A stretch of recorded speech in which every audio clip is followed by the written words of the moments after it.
Insane, you guys. I'm shocked by this news. So let me set the stage for you guys. I'm at PT, I'm rehabbing my knee, doing my dry needling, my squats, my lifting, all this stuff. And I get an ESPN notification come across my phone that says Neko Gumake becomes the first player known to join. Okay, so the head of the WNBA Players Association just signed with a league backed by Saudi Arabia that is trying to destroy the WNBA. She did it during one of the most important deal talks in the history of women's basketball. You're probably wondering, wait, what? This is crazy. Nika Ogwumik just did something that affects more than just her. It makes every player in the league worse. And at the end of this film, you'll realize why this might be the moment everything changes. But here's something that most people miss. Will rival the WNBA. It's a 5v5 league. It is backed by Saudi Arabian money. So essentially a lot of money is backing this league. It's in Europe and Asia. The games will be played overseas for 14 weeks and they want 66 players. And the very first one to be announced is now. Did you get that? As good as the WNBA. It shouldn't go with it or complement it. Compete with it. Let me tell you something else. This is Saudi Arabian money. With that money, they basically told golfers, we don't care if anyone watches, we're paying you anyway. I'm going to show you those numbers soon. But first, you need to understand what's going on at the negotiation table. Because it's not just Danica who has a conflict of interest. Everyone at the table that is negotiating for the players has played in other leagues. Brianna Stewart and Nafisa Collier formed Unrivaled.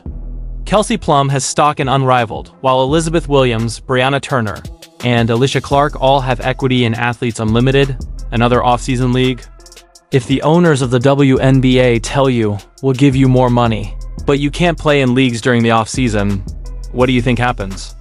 In an interview with the Associated Press, she said that the compensation package was key to her signing with Project B. She said it's not something that's usually offered to us, and by us, I mean women athletes. So for there to be an entry level of equity across the board. The pay deal was a big part of the translation.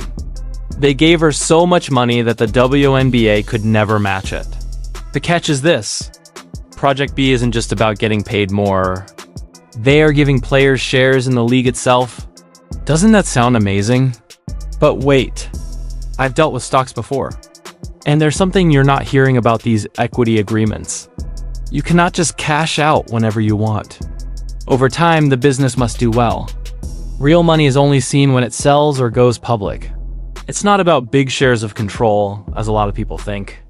But here's what makes the story even more ridiculous. But they have promoted themselves as a league that wants to rival the WNBA. When Unrivaled was coming out with their league, they always said that they don't want it to compete with the WNBA. It is something that's completely different. It's 3v3. It's all of these things. That was that. And the WNBA still doesn't like that, okay?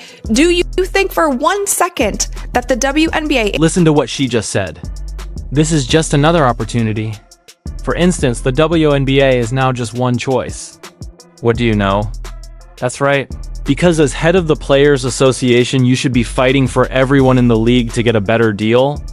But instead, you've already made a deal with a rival group, which breaks down unity. The leverage disappears. The players who need the WNBA the most are the ones who lose.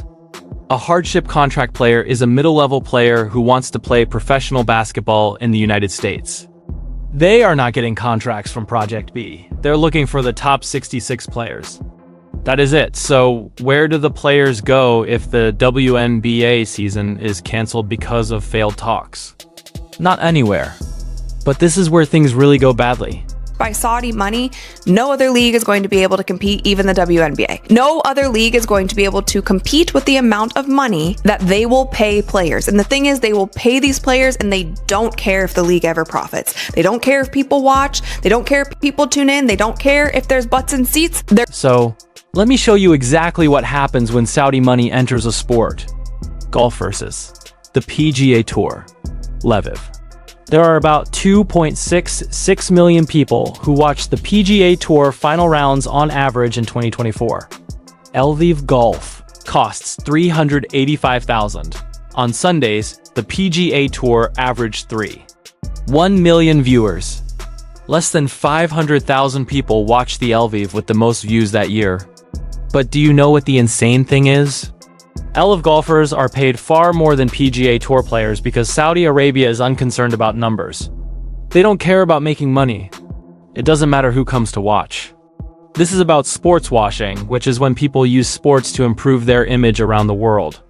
Listen to what other people have said about Project B's style if you think I'm exaggerating. Project B, which intends to stream its games, will see players competing on a traveling circuit just like golf, tennis, and auto racing. I'm sorry, this is just crazy. Like, we haven't seen anything like this in professional sports, okay? We truly haven't. We want premier cities, and our goal is to create an F1 style ATV show like Formula One that goes to big cities and names a world champion. They are trying to make basketball a world spectacle in a real way. And you may be wondering, okay, but what's wrong with that? More chances for female athletes, correct? This is the trouble. When you divide the sport into different leagues, you dilute the product. The WNBA recently finished its best season ever. Keep track of who watched and who came. Millions of new fans fell in love with Caitlin Clark and Angel Reese.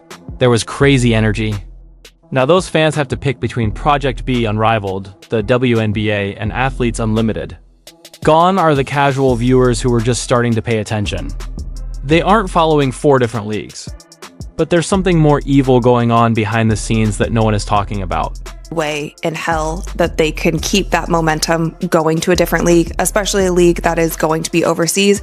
Yes, you might get some global basketball fans involved, but I personally just don't see it. And so I don't blame the players for taking the money, but if anybody thinks that this league is just going to immediately rival the WNBA and put up crazy, like I said, the results of this league don't matter. So I don't know how this affects the WNBA. Did you hear what she said? B-ball has never been just a game. Candace Parker, one of the greatest players in WNBA history, is promoting Project B players have carried the game without a real interest in its future. She says that the WNBA has failed women's basketball in a broad sense. Do you know what's wild? She might be right. But let's talk about it. What message does having all these legendary players publicly supporting a rival league send to the owners at the negotiating table? What do the athletes really want? It says, we don't need you anymore. We have other options. Take away their stars if they don't pay up. Except for a major fault in the strategy, which is likely to blow up in everyone's face. It's those players who are coming in on hardship contracts. It's those players who want to stay in the States and their dream was to play for the WNBA. Like, those are the players who are most affected if the WNBA season stalls, if the WNBA season locks out. This Project B is talking about the top 66 players. I doubt that they care about some hardship player who's coming. People who aren't talked about. This is the part that tears my heart because while Mecca Ogami gets her Project B deal, Breanna Stewart builds her unparalleled empire, and all of these stars receive equity holdings in several leagues. Players compete for roster spots. People with hardship contracts get called up for a few games and then sent back down. Players whose entire compensation is based on making the WNBA roster. And those players will have nowhere to go if the season is canceled because of a lack of progress in talks. They are not getting calls from Project B Unrivaled is not giving them stock. They are now finished. They lose their dream when the big players at the table put their own deals ahead of dealing as a group. And here's what makes things even worse. Promotes their league as the rival league to the WNBA. And again, I don't know what's going on behind the scenes. It could be getting so bad that NECA's like, you know what? Everybody else at this table, all of these women that I have been fighting for, everyone else at this table is signed with somebody else. Why can't I? Why can't I take a bigger paycheck? Everyone else at this table has signed with someone else. Why can't I take a better pay? Everyone else at this table has signed with someone else. Why can't I? I understand why NECA made the choice they did. When you look around the negotiation table and see that every other player representative has already gotten their own backup plan, why would you be the only one giving up something important? Why would you be the only one fighting for a better WNBA deal when everyone else has already hedged their bets? It's like the prisoner's dilemma. But everyone is acting in their own best interest. Because now all of these players have equity and stake in these other leagues. And it's always been like this, and we've talked about it. I'm sorry if I'm rambling at this point, but I'm trying to wrap my mind around how any of this makes sense. Does this give them more leverage now? Does it make the conflict of interest worse? And my mind's kind of going to yeah, it makes it a bigger Think about what would happen if the WNBA said, okay, we'll give you everything you want, higher salaries, a better revenue split, and you can't play in off-season leagues. Everyone at the table would have already signed contracts with off-season leagues. NECA and Project B's Breanna Stewart started unrivaled from scratch. They can't accept that deal without breaking their contracts or walking away from their stock stakes. So what's their only move? Push for a deal where off-season play is allowed, or let the negotiations fail and play in their other leagues anyway.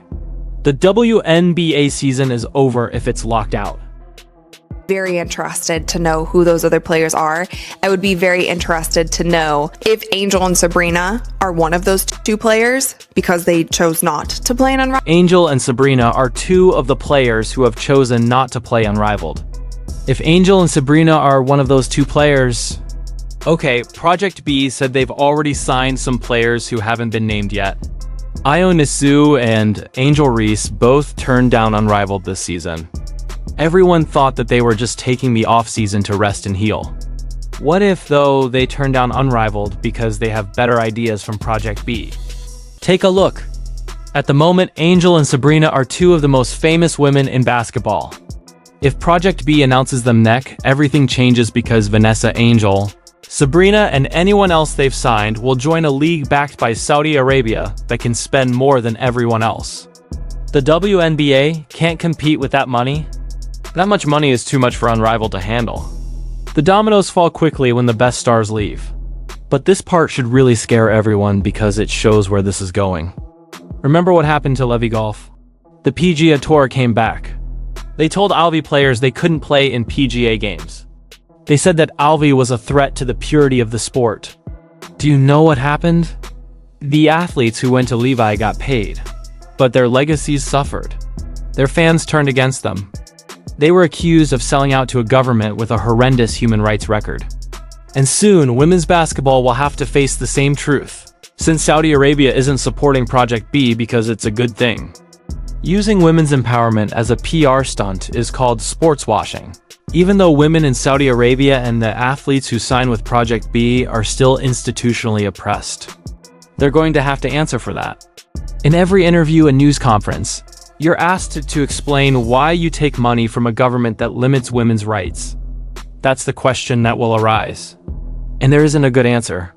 But let's take a step back for a moment because everything fits into a bigger pattern. Just now, the Queen made a big step forward.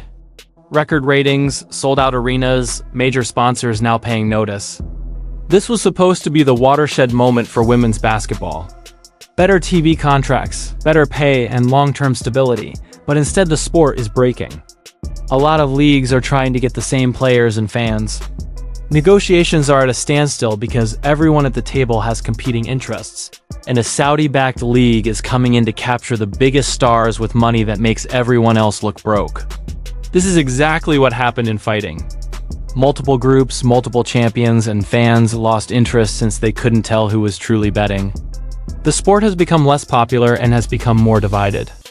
And basketball for women is about to do the same thing wrong? What's going to happen next?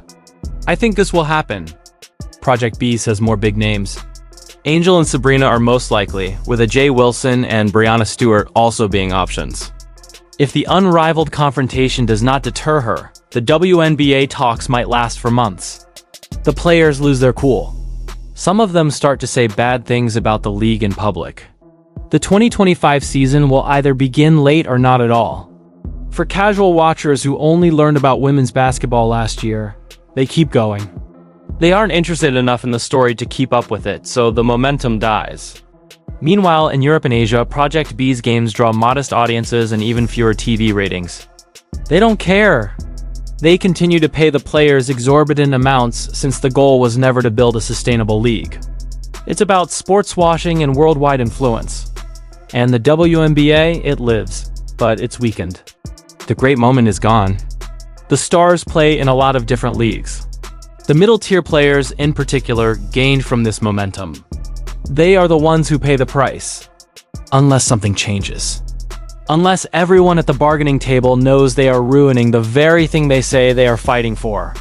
Unless they realize that the money they can make from Saudi Arabia in the short term is not worth dividing the sport. They might not understand that the success of the WNBA is good for everyone. Everyone who wants to play professional basketball someday, not just the stars. Since this is true, the only league that will be important in the long run is the WNBA. It is the only one with a history, a legacy, and a base that has been built up over many years. Unrivaled might be fun to watch. There may be chances with Athletes Unlimited, but Project B is just a dream. The Saudis will stop giving money as soon as they feel they have enough good press. When that happens, those players will go back to the WNBA, if it still exists.